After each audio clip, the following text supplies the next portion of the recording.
I got kicked out of my own mansion for my wife. Imagine struggling for years in a foreign land, washing dishes, sleeping in cramped basements, saving every penny to build a mansion back home. Imagine finally bringing your wife to share the dream, only for her to betray you in the cruelest way. My name is Ben Robinson, and this is my story. If anyone had told me years ago that the same mansion I built with sweat, blood, and broken bones would one day throw me out at the command of the woman I loved, I would have laughed. But today, that laughter has turned into ashes in my mouth.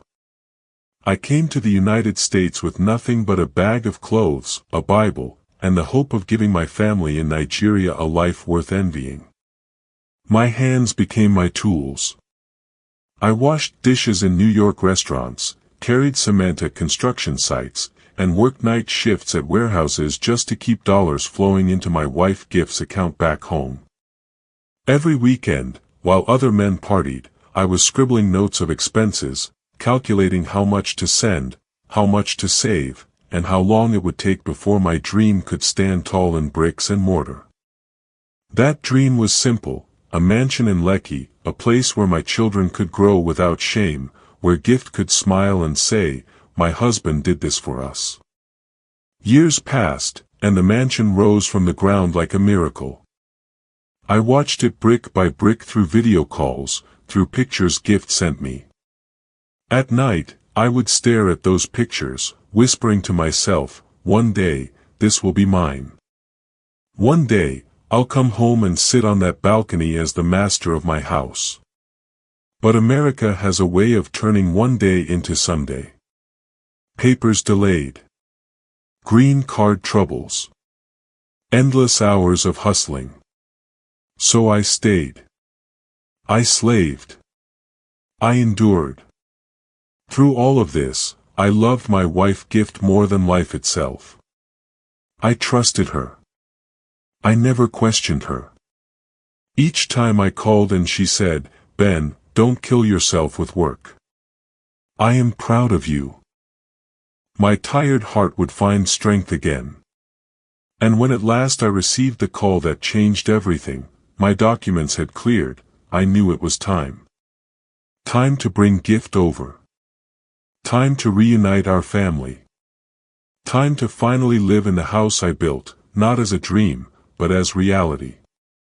Little did I know that in chasing my American dream, I had left my heart unattended in Nigeria, and another man was watering it in my absence. The day Gift landed in the U.S., I thought heaven had finally kissed earth. I remember standing at JFK Airport, my heart pounding like a schoolboy's drum. I hadn't seen her in years, only through screens and pictures. And there she was, Gift Robinson, in her flowing Ankara gown, her braids swinging, suitcase rolling behind her. I ran to her, arms wide, tears already burning my eyes. I said, "My queen, welcome home." She smiled, but it wasn't the full smile I remembered. It was shorter. Almost rehearsed. Still, I convinced myself it was jet lag. I carried her bags, kissed her hand, and drove her to the apartment I had been renting. That night, as we lay side by side, I thought love would rush back like the Atlantic tide. But instead, there was silence. Gift turned her back more than she turned her face. She whispered, "Ben, I am tired. Tomorrow we will talk." Tomorrow came, but tomorrow stretched into weeks.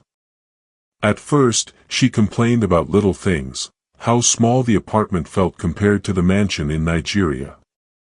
How America was not what she expected. How she missed her friends, her freedom, her car. I said, "Gift, we will grow. We will build here too, just give it time." She nodded, but her eyes carried shadows I could not name. Then came the shopping. Expensive clothes, hair, perfumes. Money slipped like water through her hands. I worked extra shifts, thinking, she deserves it. She sacrificed years waiting for me. But soon, it wasn't just shopping. Her phone became her new husband. Midnight messages. Hidden calls. Smiles she never shared with me. One evening, as I returned from a brutal shift at the warehouse, I found her laughing on the balcony. She didn't hear me come in. Her voice was soft, playful. She said, "Don't worry, baby. He thinks I am sleeping. We will meet soon." My chest tightened. He. Who was he? I wanted to ask. I wanted to scream. But my tongue became stone. Instead, I staggered into the bathroom, stared at my tired reflection, and whispered, "Ben, maybe it's nothing. Don't jump into shadows." But shadows were already creeping into my marriage. And soon, I would realize that the woman I brought into my arms had come with a secret fire, one that would burn the very roof over my head. I used to think marriage was about sharing a heartbeat, but by the third month of Gift's arrival, I realized her heart was beating to another rhythm, one I couldn't dance to. Gift no longer cooked. She no longer asked about my day. Her laughter belonged to her phone, and her perfume lingered in places I hadn't been. One night, I tried to hold her, to remind her that we were husband and wife. She pushed me gently and said, "Ben, stop. I am not in the mood." Her words pierced deeper than a blade. Not in the mood. After years apart. After all my sacrifices. I swallowed my questions, but suspicion grew. Then it happened, an evening I will never forget. I came home earlier than usual. The house was filled with music, Afrobeats blasting, and Gift was dancing in the living room. But she wasn't alone. A young man, maybe 10 years younger than me, was there with her. Slim build, flashy sneakers, chain dangling from his neck. His name, I would later learn, was Victor. Gift's laughter filled the air as they danced, her eyes glowing in a way I hadn't seen since Nigeria. When she saw me, she froze. The music stopped. Victor cleared his throat, pretending to fix his jacket. I said, "Who is this?" Gift's answer was quick, too quick. She said, "Oh, he's just a cousin from church. He came to help me with groceries." I nodded, but my stomach twisted. Cousin. In flashy sneakers, holding her hand a little too tightly. Victor left soon after, flashing me a smile that carried no respect. That night, I couldn't sleep. I kept replaying the dance, the way her body leaned toward him, the way her eyes glowed for him but dimmed for me. I said, "Gift, are you happy with me?" She turned, annoyed. She said, "Why do you always ask stupid questions? You think because you brought me here, you own me?" Her words echoed like thunder. Own her? I only wanted to love her, to give her everything. But slowly, I realized, I was a stranger in my own marriage. The next morning, she didn't wait for me to drive her to church. She left with Victor. When I asked later, she said, "Ben, stop acting like a detective. You are embarrassing." Embarrassing? Me? The man who broke his back for years to give her a better life. That night, I cried into my pillow, the mansion I dreamed of building for us flashing in my mind. A mansion that would soon become my prison. Gift was changing, and with every passing day, she was no longer my wife, she was someone else's dream. There's a kind of pain that no man should ever know, the pain of watching another man's shadow grow larger in his own home. Weeks passed, and Victor became a ghost that haunted my every corner. His cologne lingered on the couches, his laughter echoed in the hallways even after he was gone, and sometimes, when I came home late from work, I swore I heard whispers in the bedroom before the door swung open. I wanted to confront Gift, but every time I tried, her words were sharper than knives. She said, "Ben, you're paranoid. Stop acting like an insecure old man. Victor is like a brother to me." Brother? Brothers don't leave their jackets in another man's home. Brothers don't pick up a married woman in her husband's car when he's away. I tried to hold on to patience, to the vows I made on our wedding day. But patience is a rope, it stretches until it snaps. And then, it snapped.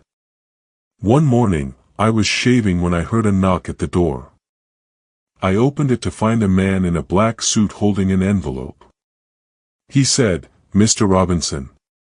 "Yes," I replied. He handed me the papers, his face void of emotion. "You've been served." My hands trembled as I opened the envelope. Inside were court documents. Gift was filing for sole ownership of the house. The house I built. The house I poured sweat and blood into while living alone in America.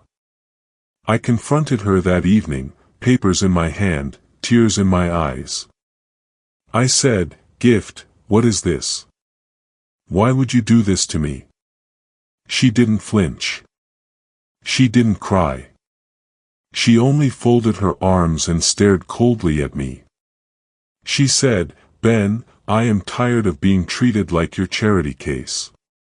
This house is as much mine as it is yours. And Victor. Victor treats me like a woman, not a servant of your dreams." My knees grew weak. My vision blurred. I thought of the nights I had gone hungry in America just to send her money. The winters I froze without proper heating, saving every penny for the family I believed in. And this was my reward.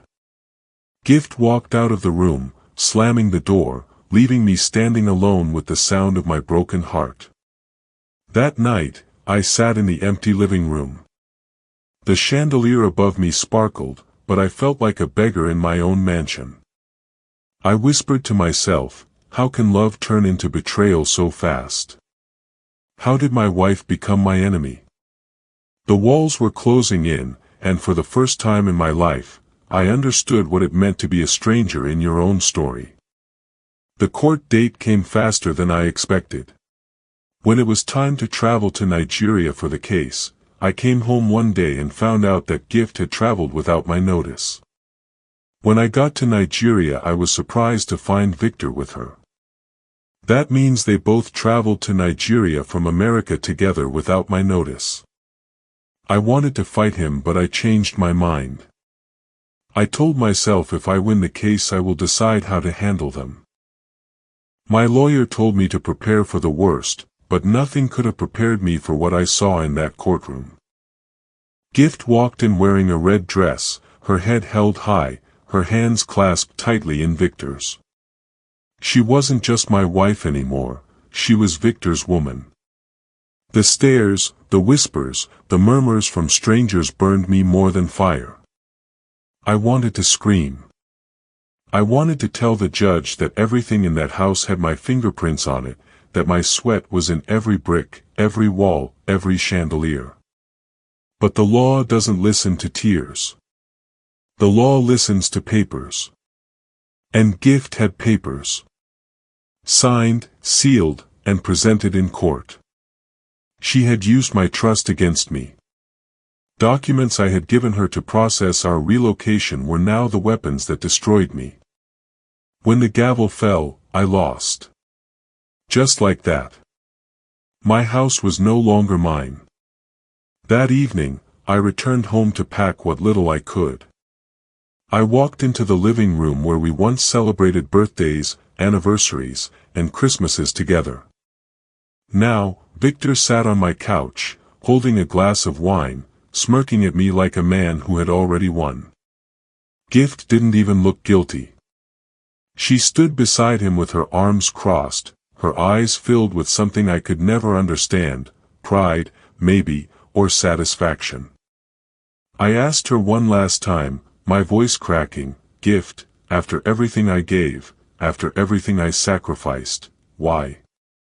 Her reply cut through me like a blade. "Because, Ben, love doesn't build a home. Power does.